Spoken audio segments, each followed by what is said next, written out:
మకర రాశి వారికి ఈ యొక్క కాలభైరవ జయంతి సందర్భంగా ఎలాంటి విధి విధానాలు పాటించాలో ఈ వీడియోలో సవివరంగా సంపూర్ణంగా తెలుసుకుందాం. మకర రాశిలో ఏ నక్షత్రాలు వస్తాయిగా శ్రవణ నక్షత్రంలోని 4 పాదాలు, ఉత్తరాషాఢ నక్షత్రంలోని 2, 3, 4 పాదాలు, ధనిష్ఠా నక్షత్రంలోని 1, 2 పాదములు కలిపితే మకర రాశి అవ్వడం జరుగుతుంది.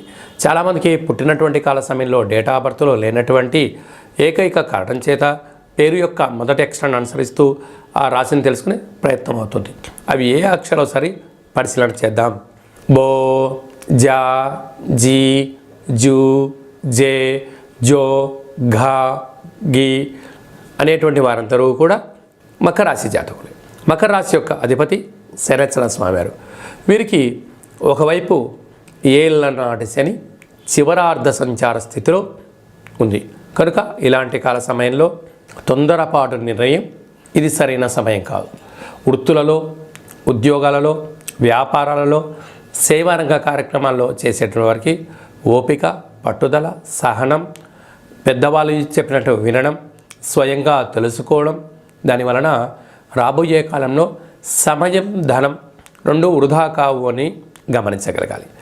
అలాగనే తృతీయంలో రాహు సంచార స్థితి ఉండడం వలన కంటి సమస్య, పంటి సమస్య, నరాల బలహీనత, వృత్తులలో, ఉద్యోగాల్లో శత్రువులు పెరగడం, అనారోగ్య బారిన పడే పరిస్థితి ఉంటుంది. కనుక సకాలంలో తిండి, సకాలంలో నిద్ర, సకాలంలో తగు వ్యాయామం, సూర్య నమస్కారం అవసరమని చెప్పి గుర్తుపెట్టుకోగలగాలి.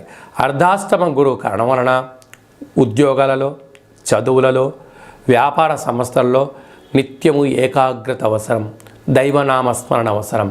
లేకపోతే ఆవేశానికి వెళ్ళినట్లయితే అనేక రకాల అనర్థాలకు మీరే కేంద్ర బిందువు అవుతారు. తస్మాత్ జాగ్రత్త.